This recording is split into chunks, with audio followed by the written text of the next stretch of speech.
El otro día me dediqué a, si quiero un poco de tiempo bueno, mentira, la otra semana estuve viendo unos videos de mis enemigos, ya saben. Ya saben que la noción de enemigo no debe ser la de un monstruo, un villano que quiere comerte todo y destruirte y todo lo demás, sino simple y llanamente las personas con las mejores intenciones, pero que manejan las ideas equivocadas y sus opiniones, y las opiniones que están dando y cómo están abordando el problema. Por si acaso, lo que vi fue a Tony Negri y también al Thomas Piketty, ¿no? Entonces, las entrevistas las hicieron Julio Iglesias, que es el líder de Podemos en España, entonces digamos de la izquierda radical, lo que podemos llamar la izquierda radical, lo que vendría a haber sido la ultra izquierda, pero que ahora son extrema izquierda porque están dentro del gobierno y todo lo demás. Bueno, entre ellos, se puede ver las conversaciones entre ellos y ahí tú te das cuenta, ¿no? Que son gente pues buena, buenita, con las mejores intenciones y en ambos casos son muy conocedores o sea, tienen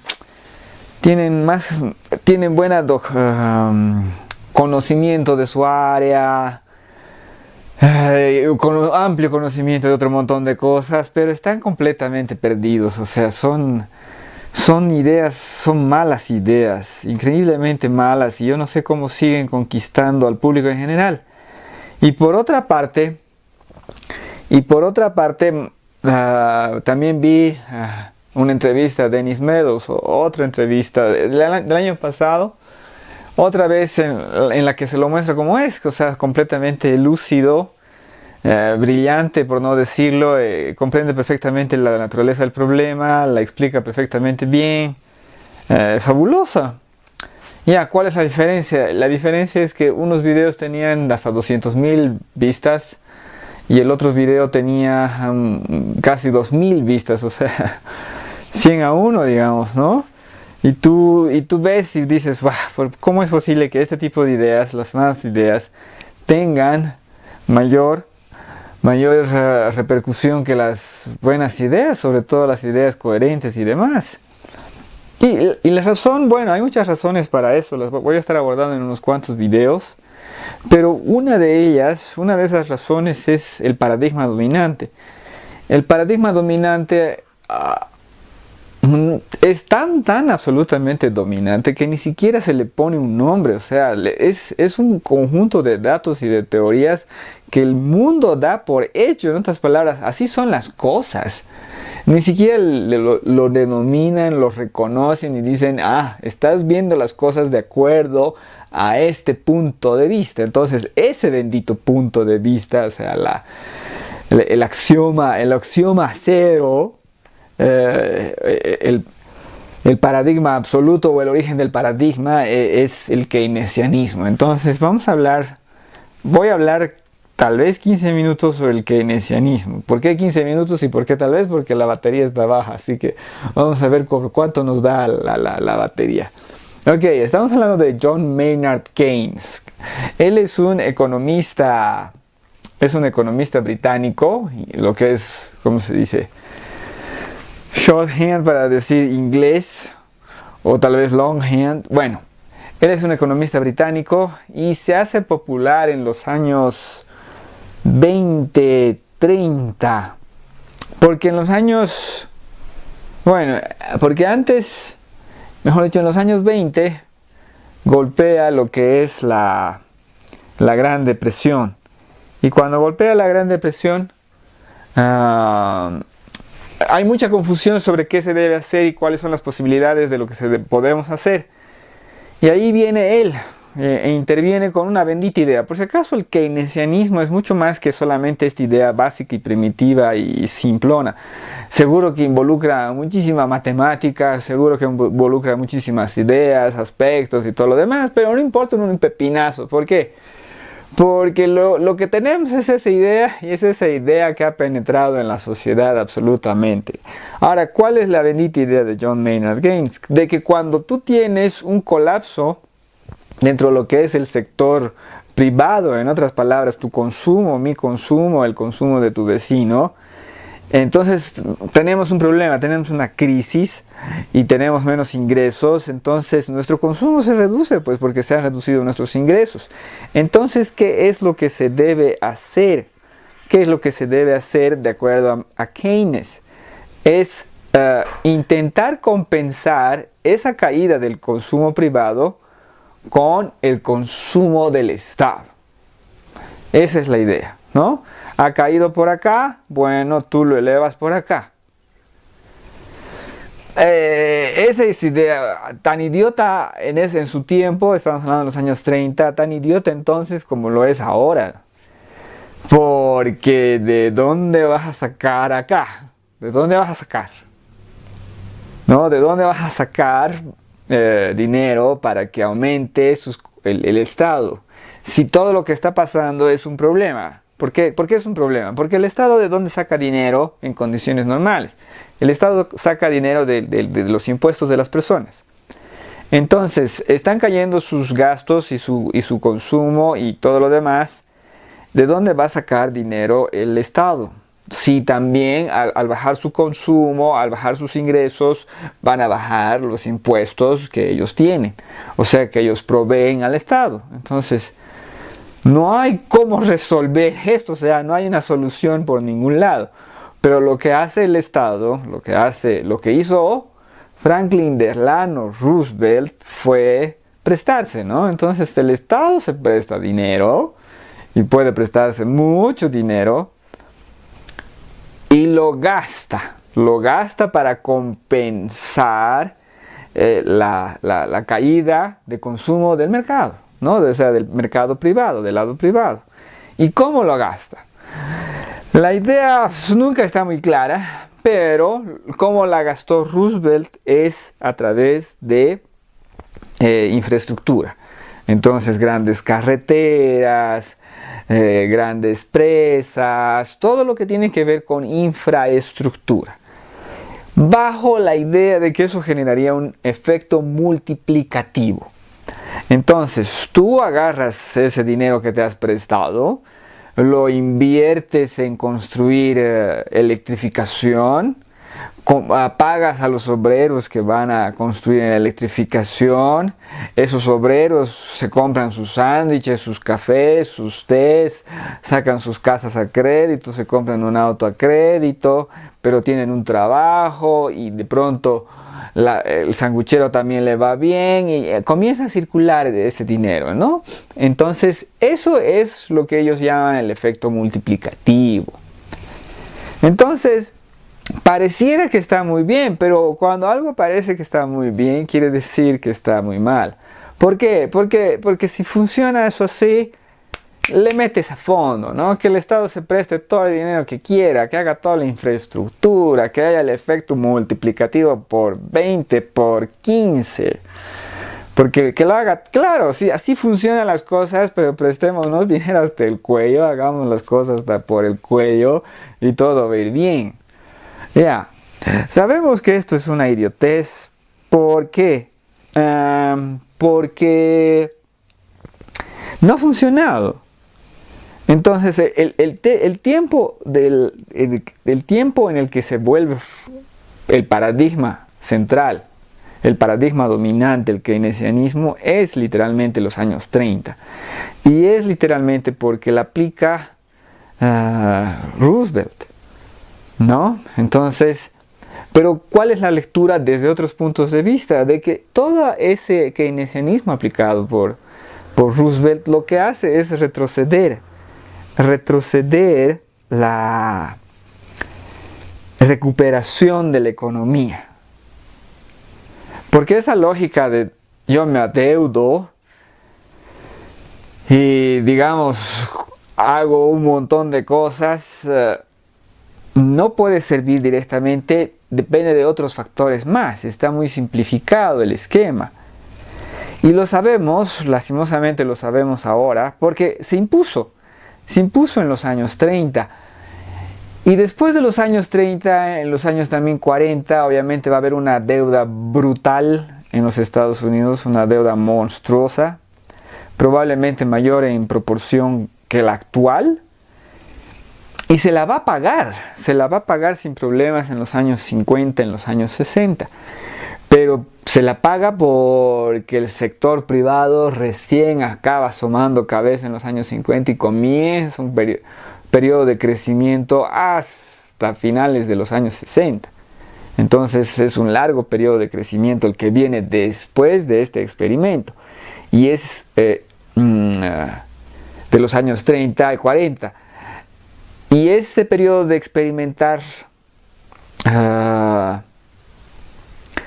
se ve beneficiado por un kilo de situaciones paralelas a el experimento keynesiano. Pero, ¿dónde podemos saber de verdad que no funciona? Ahora.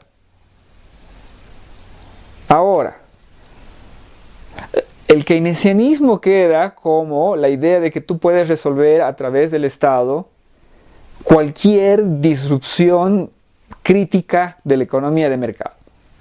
Eso es, ¿no? Y queda como eso, como la solución para todos esos problemas. No ha funcionado porque tenemos en estos momentos una crisis que venimos arrastrando de los años 90.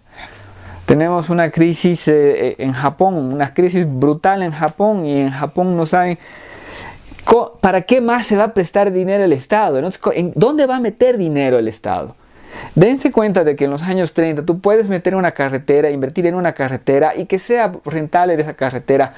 ¿Por qué? Porque tenemos mucha energía, porque tenemos muchas posibilidades tecnológicas que recién estamos descubriendo, porque tenemos el motor de combustión nuevo, mejorado, porque tenemos la posibilidad de producir más, de forma más industrial, más sistemática, del modelo fordista, llevarlo a su extremo. En otras palabras, tenemos una serie de factores que no están metiéndose en la fórmula de la economía, pero que sí están metiéndose en la fórmula de la sociedad y afectando a la sociedad y permitiendo que la sociedad crezca. Tenemos todo eso. En otras palabras, carretera, y de pronto pueblito, y de pronto un gran municipio, y de pronto edificios, y de pronto todo eso, ¿verdad? Y el problema es que la gente cree que tiene que ver con la intervención económica. Al menos así se lo ha vendido al keynesianismo desde los años 30. Y el keynesianismo domina absolutamente la academia, domina todo. Entonces llegamos a los años 80, no está funcionando. No está funcionando el bendito keynesianismo. ¿Por qué? Porque los estados se están endeudando y se están endeudando bastante.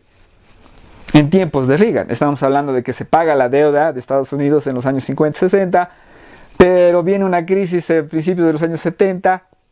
Esa crisis va a hacer que se elija Carter y todo lo demás, y otra vez la misma crisis, o sea, la crisis patea otra vez más fuerte en los años 80, entonces ahí tiene que meterse Reagan a intentar hacer, intentar meter algo de liberalismo, que es digamos lo opuesto a keynesianismo, y no funciona ni siquiera para el propio Reagan.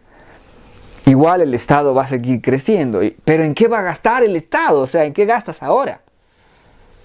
Antes gastaste en infraestructura, ahora ¿cómo vas a compensar la falta de demanda del sector privado? En estos momentos, ¿qué están diciendo los keynesianos? ¿Qué es lo que ha dicho el taradazo del Krugman? El Krugman ha dicho de que deberíamos inventarnos, o sea, por si acaso lo estaba haciendo como metáfora, ¿no? O sea, como una analogía de lo que se debería hacer. ¿Qué es lo que se debería hacer? Él dice algo así como inventarnos una invasión extraterrestre para meter a toda la gente trabajando a lo que es una invasión extraterrestre, y así tenemos un montón de producción y todo lo demás. Por si acaso, ¿qué es lo que está pensando, no? Desarrollo tecnológico militar, desarrollo de investigación espacial, todas esas cosas dentro de su analogía. No es una, ¿cómo se dice?, idea real que él sugiere, por si acaso. Pero ya su analogía es idiota. Ya muestra que el razonamiento es de meter plata. ¿Qué es lo que viene haciendo el fracaso de la economía japonesa desde los años 90? O sea, ¿en qué te vas a prestar? ¿Qué vas a hacer? ¿Dónde vas a meter plata como Estado? ¿Qué puedes hacer? ¿Qué puedes hacer para generar el efecto multiplicador? No hay una fórmula, no hay una guía, no hay una dirección. Y bueno, los japoneses intentaron meter al consumo, crearon un montón de servicios y también crearon un montón de consumo, en otras palabras, no sé, autos nuevos para la policía, ya, que se los compren a Mitsubishi, ya, esto para tal cosa, ya, ¿no? Entonces hay harto metida de esa, pero nunca con un número, con un volumen tan grande. Pero como la fórmula es esa, como la solución es esa, entonces cada vez hay más, como no va funcionando en cierto monto, hay las voces que van creciendo y pidiendo más y más y más y más. Entonces no se acepta ponerle más, porque lo que deberían ponerle es, estamos hablando de billones de dólares, o sea, un millón de millones de dólares, unas cifras monstruosas de intervención económica del Estado en la economía para compensar la caída de lo que es la demanda privada. Bueno, llega Haruhiko Kuroda y llega Shinzo Abe y ellos recontra archimeten dinero a la economía siguiendo el modelo keynesiano. Y la economía japonesa hace esto, pip, pip, no hace más. Y estamos hablando de que se mete un montón de dinero en la economía, que es lo mismo que ha hecho los Estados Unidos para resolver la crisis del 2008. Insertar dinero en la economía. ¿A través de qué? En Estados Unidos, a través de los sistemas financieros, y en Japón lo propio. Son unas cifras monstruosas. Y Estados Unidos ha hecho pip. Ha hecho pip. ¿Por qué creen que eligen a Donald Trump? Todos los demás apostaban que iba a ser Jeb Bush, si no me equivoco, o Jeb Bush, no sé si es Jeb Bush. Ya, todos pensaban que iba a ser él el elegido, ¿no? ¿Por qué? Porque es un partido republicano, línea usual y todo lo demás, pero se elige a Donald Trump. ¿Por qué se elige a Donald Trump? Porque no está funcionando. Porque tenemos problemas, un kilo de problemas. Y por si acaso, bueno. ¿Y qué es lo que buscan estos keynesianos al intervenir en la economía, al meterle plata a la economía, donde sea, ¿no? Donde puedan, infraestructura si pueden o todo lo demás. Por si acaso esta lógica de la infraestructura y todo lo demás es lo que hicieron el PSOE en España, ¿no? En España hay central. Bueno, el punto es que hay una época de bonanza. Hay una época de bonanza también vinculada con lo que es la burbuja de los bienes raíces. ¿Y qué es lo que hace el gobierno con esa bonanza? Lo que hace es pues meterle más y más plata. ¿Por qué? Porque es una fórmula keynesiana de reactivar la economía a través de lo que va a ser el efecto multiplicativo. Y ahí tú tienes en España unas carreteras descomunales que no van a ninguna parte, unos aeropuertos que no visita nadie, y tienes un montón de disparates y derroches sin sentido, ¿no? ¿Por qué? ¿Por qué? ¿Por qué? Por el efecto multiplicativo.